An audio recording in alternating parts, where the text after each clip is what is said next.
大家看，这里呢就是花园，前面的匾额，你们看该题些什么？入门一座方亭，两面为抄手游廊。最妙的是假山之上，游廊北折，隐约一座暗阁。各位同仁，你们看一看，此处呢题绿岸遥香，你们看如何呀？好，太太，您看可否用这4个字？既然各位都说好，那就用这4个字吧。请先生赐墨宝。好，那我就抛砖引玉了。请先提这第1景，请。好。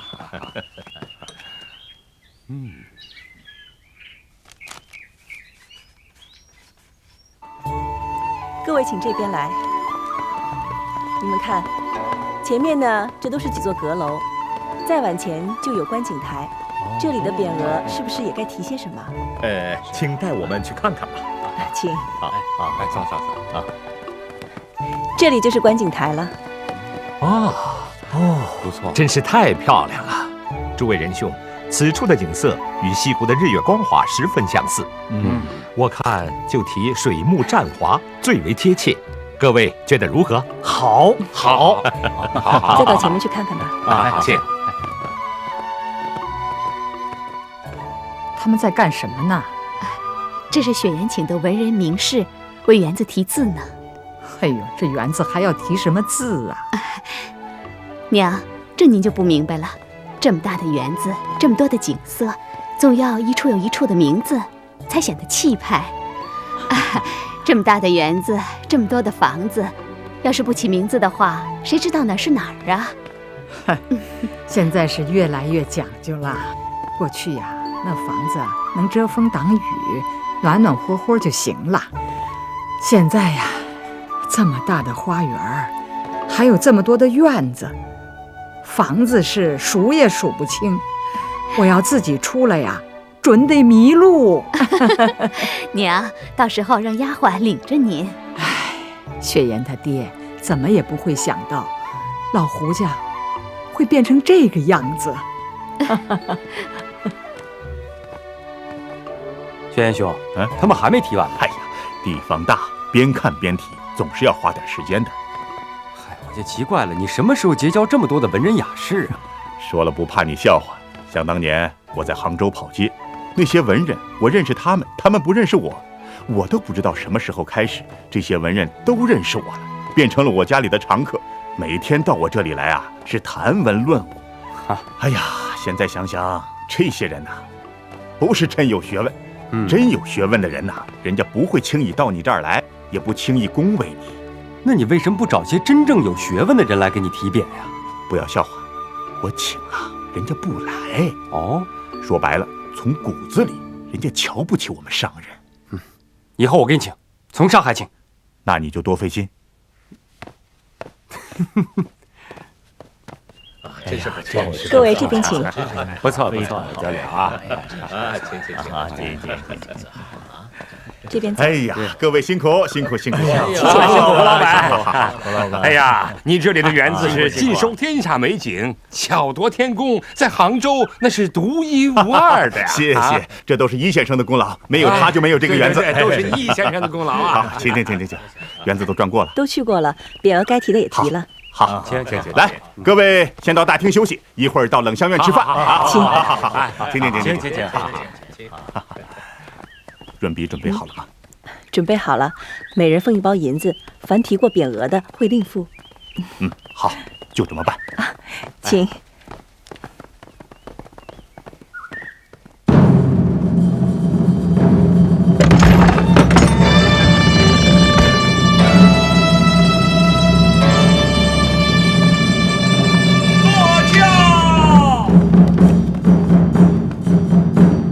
哎呦，二爷，雪岩兄，玩的还顺心吗？好。哎呀，雪岩兄啊，这2月不见，你又发福多了啊！托福，来，二爷，里面请。哎呀，二爷请。好。二爷这是我的老娘，哎呀，晚辈保孙拜见胡老太太。不敢当，不敢当。哎呀，宝二爷是皇亲国戚的富家子弟，别折煞了老身。哎呀，过奖过奖了。啊，宝二爷，哎，这是我的大太太兰姑，这是我二太太罗四，见过宝二爷。见过宝二爷。拜见嫂夫人，拜见嫂夫人。宝二爷，尝尝我的茶叶，这是龙井中的极品，清明之前摘的，所以叫明前茶。是吗？啊，好茶，好茶呀！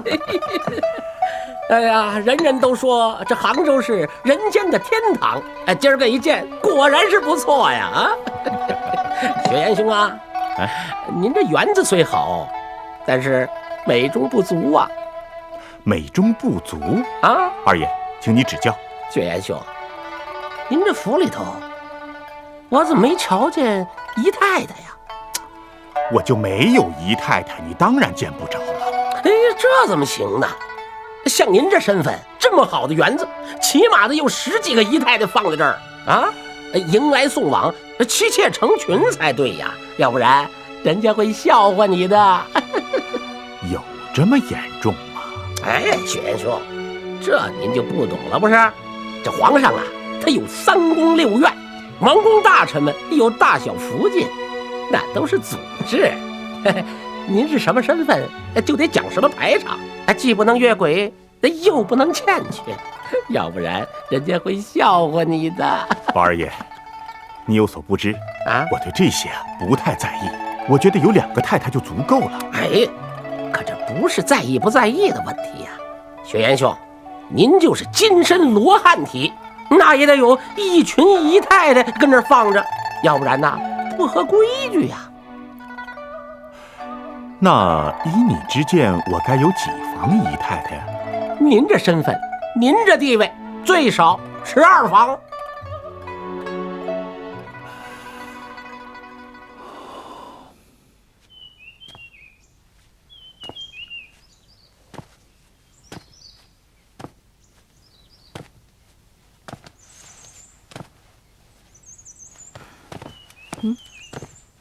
雪岩，怎么了？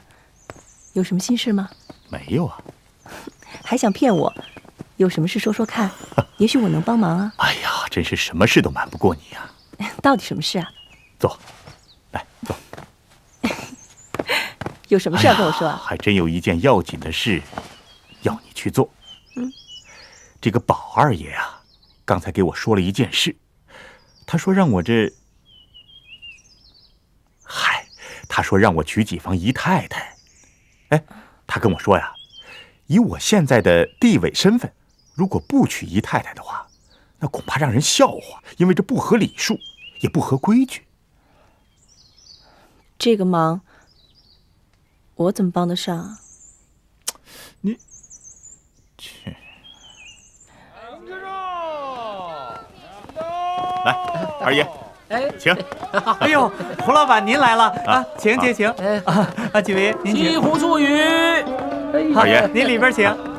二爷看看，这就是我们杭州城第一的大酒楼——楼外楼。哦，这个我在京城就听说过。听说过？哎，说在杭州西湖边上啊，有个楼外楼。楼外的景色如画，楼内的菜肴也十分精美。想当年乾隆爷在下江南的时候，曾经光顾过此地。哎呀，二爷真有学问。哎呀，来，这位请。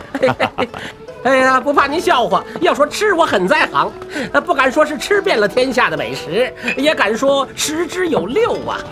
杭州的这个楼外楼，我也是向往已久了。那就好，我今天啊要用最好的佳肴款待您。哎呀，坐，来，请。店家来了，把你们这里的招牌菜给我都上来。好嘞，上菜啦！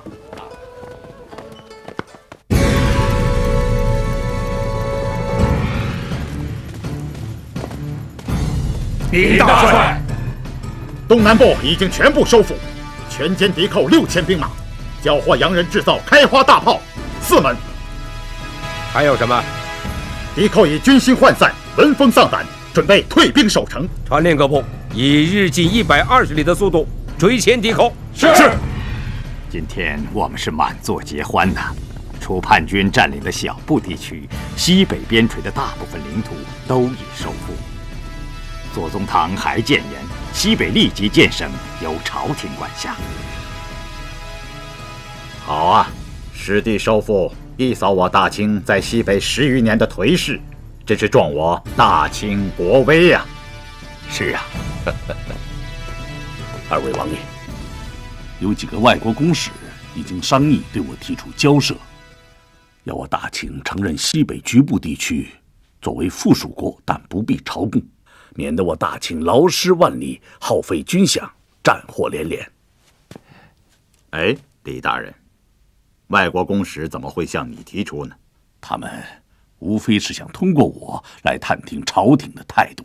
那你的主见呢？依我之见，朝廷正好借此机会停止用兵。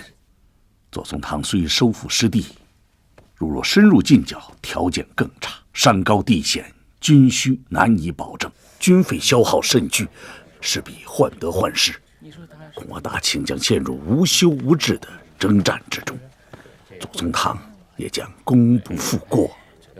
此事禀告太后，上朝时好好商议再定吧。还是听听左宗棠有何主见吧。请。好。大帅，那朝廷究竟如何打算呢？没有明示。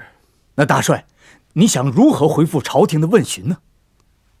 朝廷没有明示，就是明示。此话怎讲？朝廷如欲停兵，还询问我的态度干什么？下一道圣谕不就行了吗？可朝廷明明知道我的主张，却要让我带头去反对李鸿章休战罢兵的拗谏。大帅言之有理。我带着棺木上阵，就没打算活着回去。我至今未死，可为西征大军的多少兄弟血洒疆场，遗骨边陲。我要向朝廷回复：外国人豢养的叛匪，犹如丧家之犬，惶惶不可终日。应乘胜追击，全线进军，收复被占领的失地，直到退守。是。哎呀，七姐，你总算来了，我一直都很想你的。是吗？我也想你啊。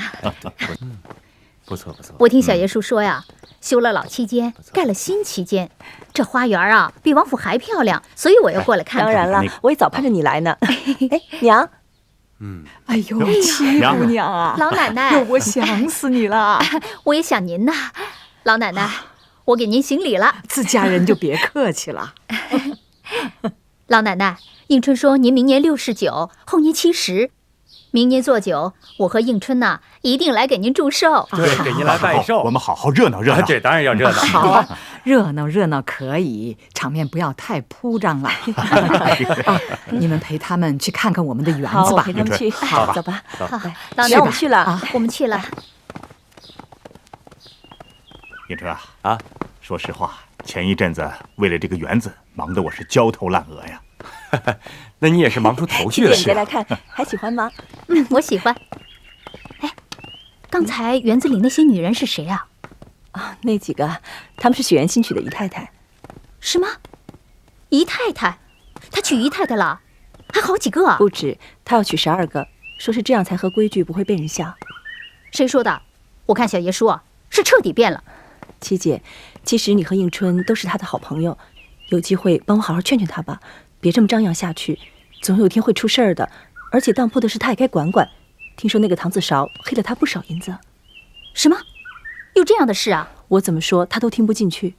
好，到时候我跟她说，就是得罪她我也不怕。七姑娘，七姑娘过来看看，看看我这块石头。来，阿七，这是好东西啊。怎么样啊？七姐、七姐夫，你们先聊着，我帮你去准备点心。哎，把那陈年的女儿红取出来，好，我要跟你们喝一杯。哎，走，到那边看看啊，好，看看这个长廊也是刚刚修好的。哇，你看看这个，就这个啊？哎呦，真不错。这面请。小爷说啊，这就叫支园一入飞来峰，西子灵隐在眼前呐。哎呀，这只是个园子，我的新期间还没有建好，到时候我再请你们来啊。啊，这边请。哎品品我的茶。来，七姑娘坐。小爷叔，这儿可真够漂亮的。小爷叔，有一句话我一直想跟你说，憋在心里，我觉得不痛快。为什么要憋在心里呢？说呀。我觉得你应该收一收了。收一收？收什么？收收你这颗心呗。什么心啊？百阔显富的心啊。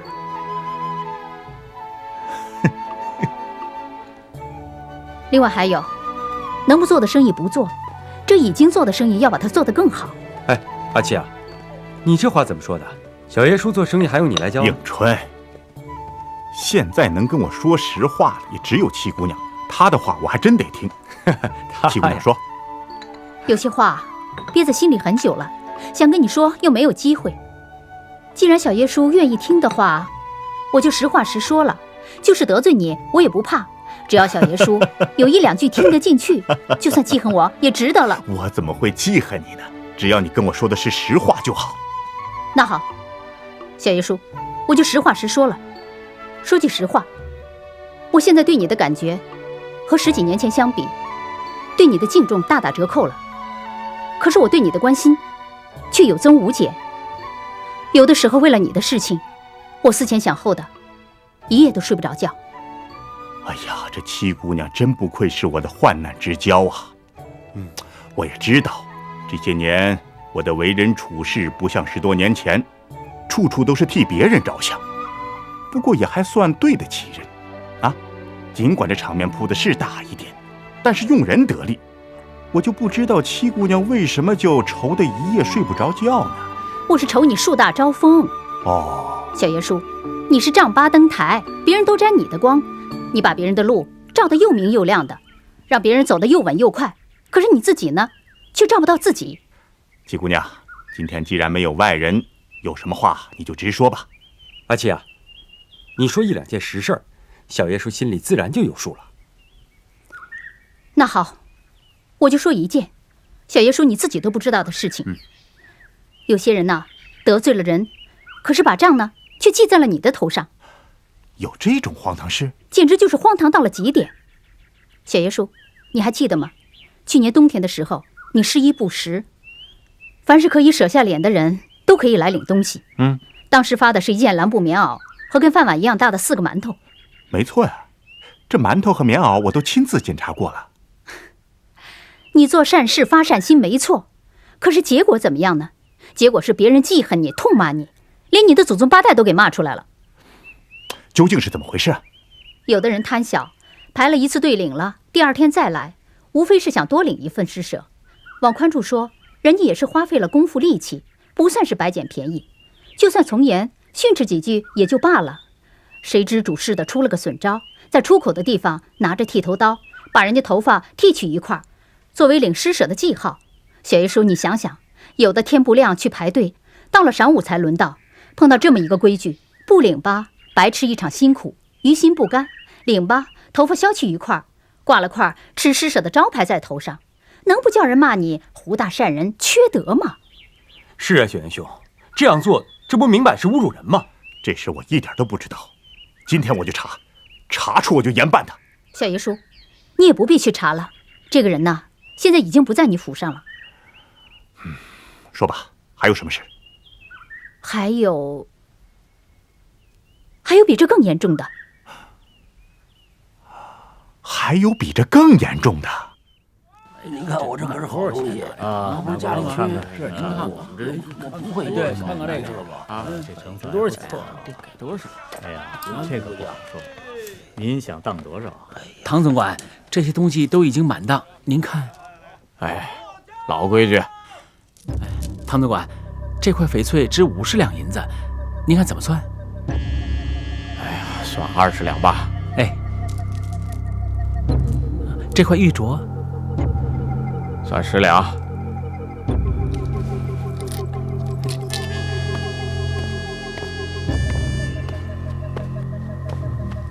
唐总管，这可是18K 金的黄金表啊！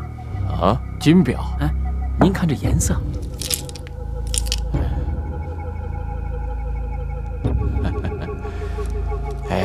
算黄铜破表吧。啊，嗨，您说这值钱的东西啊，它这么一掉包，它就不值钱了。我们只有让这些东西不值钱，我们才可以捞嘛。哦，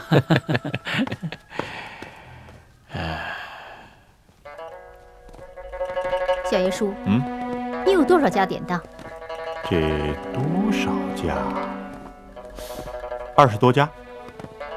哎呀，是我问你还是你问我呀？这我得给你算算啊。你看，这他那儿一个2，还有啊，一共是23家。那本钱多少？典当有大有小，小的4、5万，大则20多万，中等按10万块钱计算的话，有200多万，再加上货价折价，应该是450万。那盈余呢？哎呀，按1分利计算的话，1年就是54万。那我问你，每年结算呢？啊，总归20多万吧。那这么说，有30多万银子被那些朋友给吞掉了。不会，他们还有别的开销，实际上赚不了多少钱。小爷叔，你的视野当中，这个典当行是为穷人开的，对不对？对呀。你不想赚钱，对不对？可是天底下哪有不赚钱的典当行啊？你那些朋友啊，虽然你待他们不错，可是他们没有良心，把你的钱啊给黑了。不会吧？小爷叔，你可真是个胡大善人呐！你家里明明出了家贼，还说那些家贼有菩萨心肠。我看哪天人家把你东西偷了，你还帮人装车推车，帮人送呢。哎呀，照你这么说，我是得管理管理了。前一段时间的确是忙，行，我马上着手管理管理。那你打算怎么办呢？说起这事可真是麻烦。小爷叔，你不要怕麻烦嘛。我看这事儿就一家一家查，从最不可靠的那几家查起。对了，给他来一个措手不及。这不合适吧？你说你查出来问题，这倒好办；查不出问题呢，这就失去了信任，以后再用起来那可就不好使了。我有一个办法，可以不露痕迹。有什么办法？快说嘛！我这不正要说吗？雪人呀，咱们把这23家典当铺的总管管包来个大换班，通通调动。调动的时候自然要办移交，接手的有责任，自然不敢马虎。这么一来，账目的往来、货架的虚实，不就通通盘查清楚了？哎，他这个办法蛮好啊。对呀。不过你想过没有，这小的升到大的，自然高兴了。可大的调到小的那里，他心里会高兴吗？这也有办法，按典当大小分成3等，同等的抽签互换，好坏相差有限，各凭运气。这样一来，大家就没什么话可说了。对呀，小爷叔，真正做得好的、得力的那几个，你可以私底下奖赏和鼓励他们一下吗？好，我就照你们说的去办。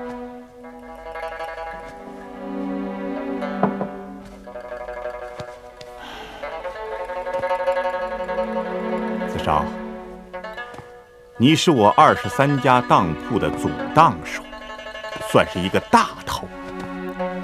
我现在有一件事，一定要让你自己去办，给我立一个新章程，争取在年底完成了。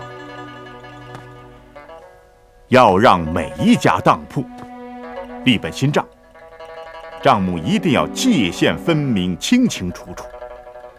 大先生，这年底下，境况好的要来赎当头，过不去年关的要来当头。正是生意忙的时候，却来个大调动，岂不是天下大乱了吗？没关系，我有办法。你先拟定，让各当铺也先准备，过了年到了淡季，我再调动。是。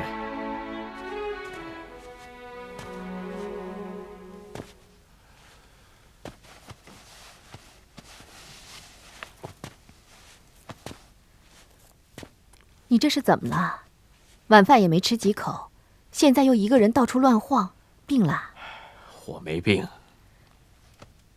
那是不是有什么心事？能不能跟我说说？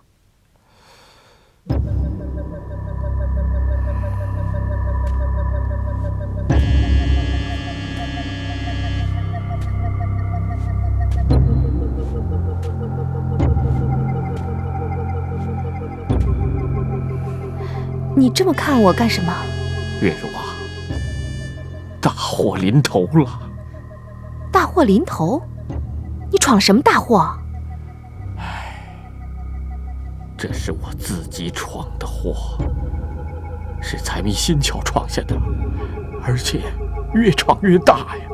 你究竟闯了什么祸呀？你知道不知道？这些东西是哪儿来的？这不是满当买的便宜货吗？不错，这是我当原主给赎回来的。还有这座私宅是怎么来的？你知道吗？私宅不是你花钱买的吗？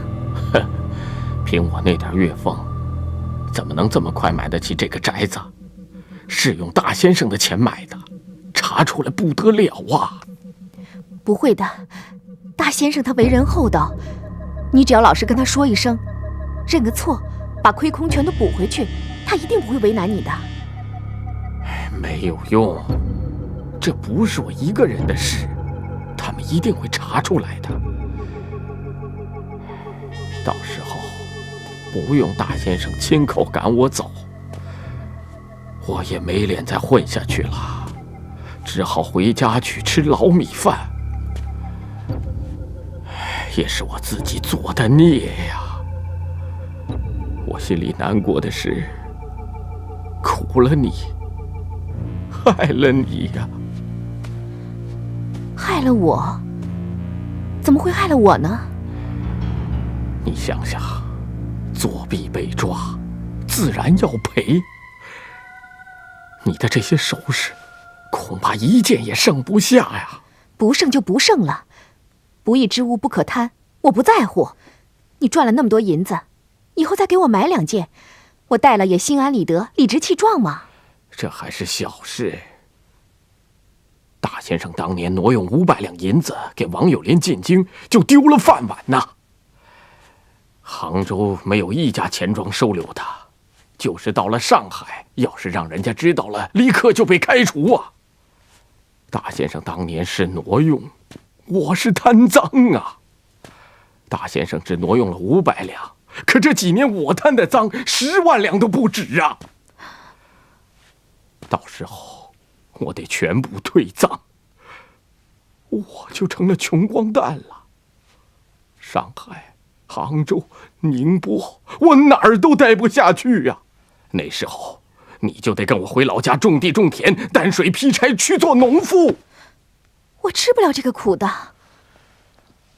我知道你吃不了这个苦，可是还有更苦的呢。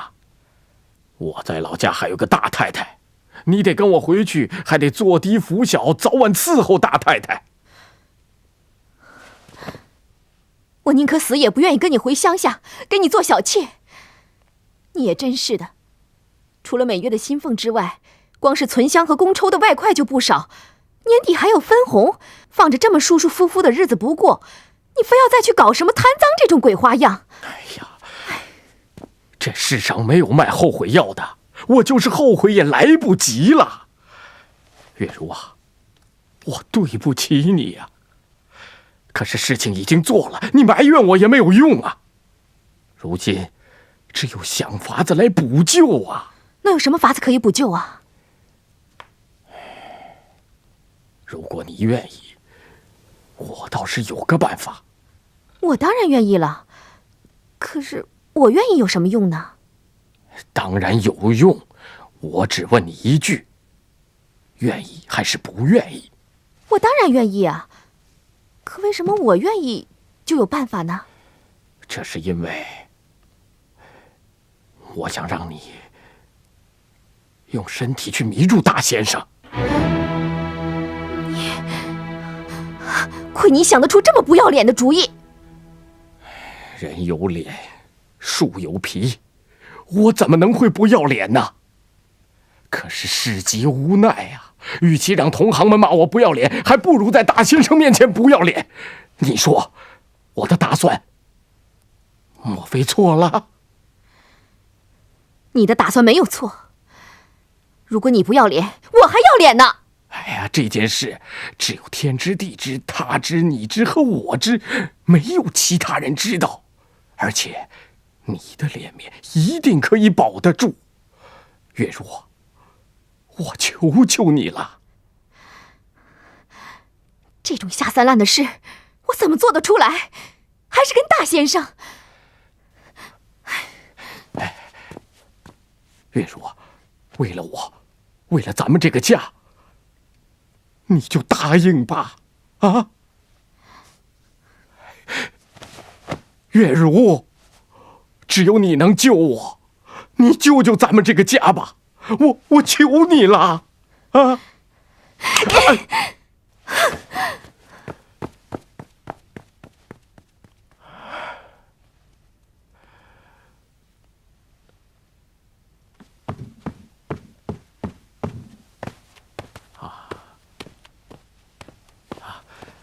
大先生，我要跟您说件事。典当行查账的事啊，是的。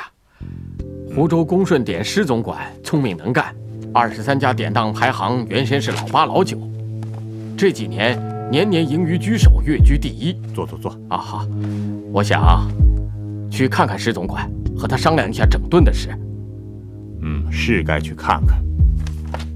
我倒想要知道，为什么有的盈利就多，有的盈利就少，到底症结在哪里？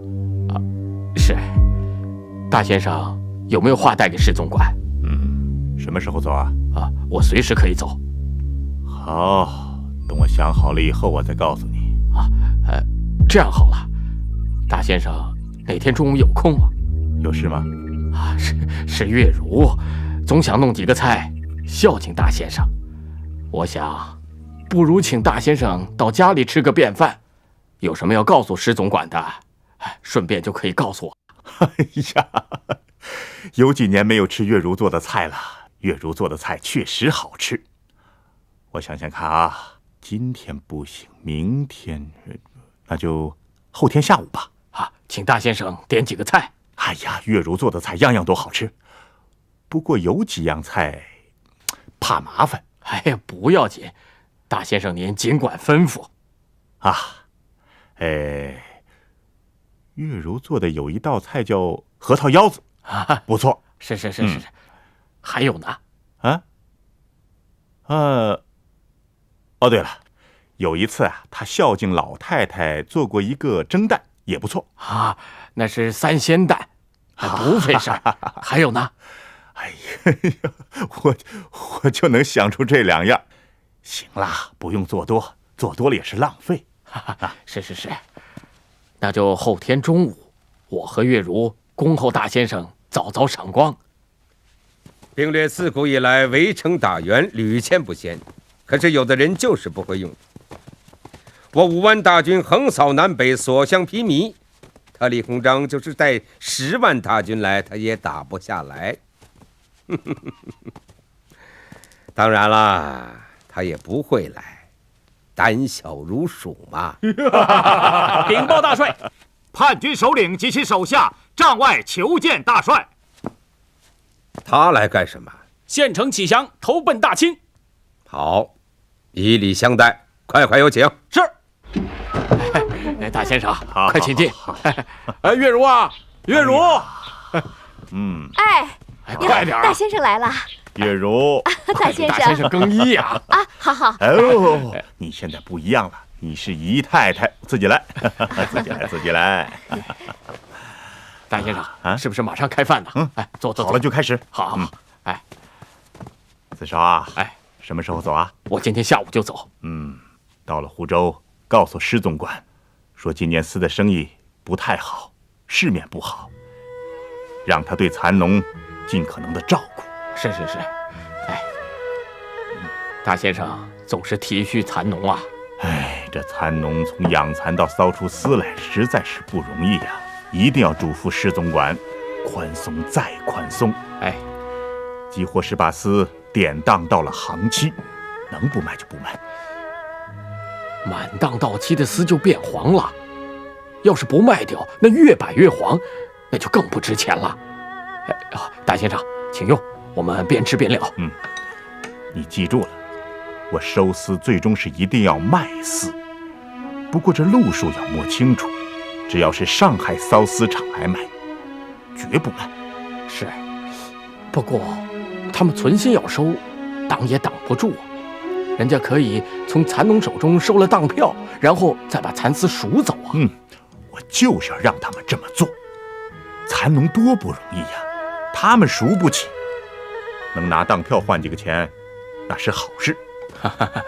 大先生真是菩萨心肠啊！哟，大先生，你怎么还没喝酒啊？这姨太太不来，我们也不敢端杯啊！你们放着这些菜不吃，也成了我的不是了。大先生光临寒舍，我先敬您一杯，祝大先生身体健康，财源茂盛啊！好，谢谢。来，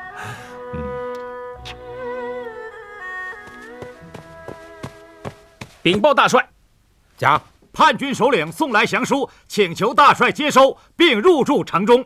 好，收复了此地，击溃叛军就指日可待了。还有，叛军主力部队已向西北地区逃窜，并炸毁河堤，现在通向北部山区方向的道路已是一片汪洋。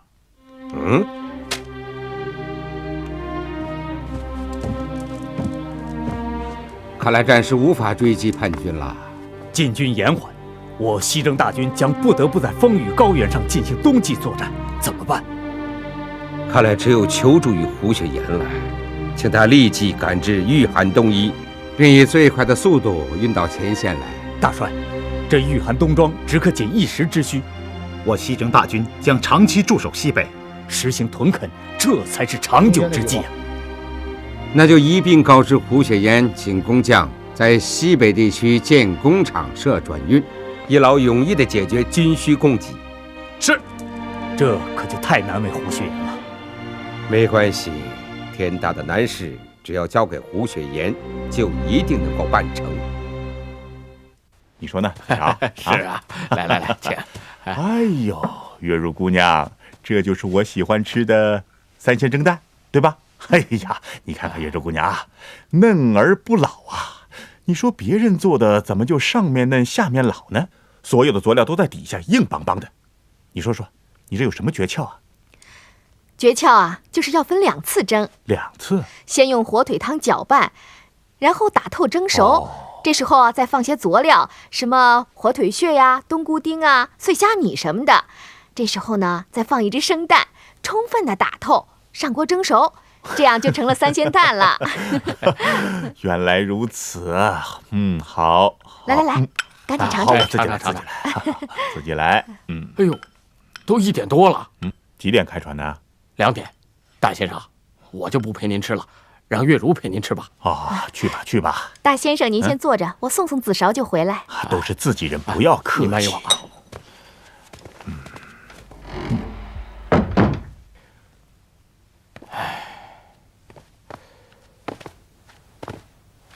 月如啊，我4、5天就回来。对大先生，你好好伺候，把这事儿办好。我知道了，你放心的去吧。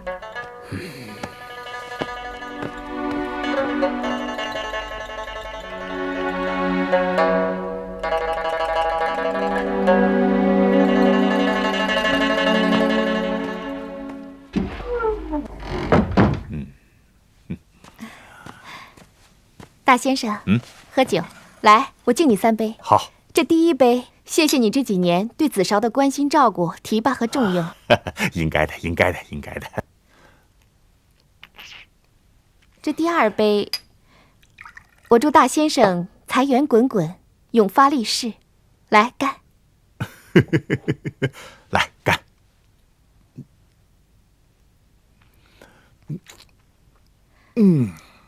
好。哎呀，第3杯嘛。大先生，来，月如想和你喝一杯交杯酒。月如啊，你这是干什么呀？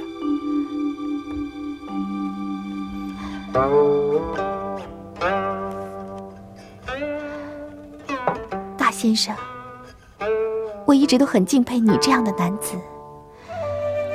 当初你把我嫁给了唐子绍，可我这心里还一直想着你。这一辈子，哪怕只能和你同床共枕一个晚上，我也就心满意足了。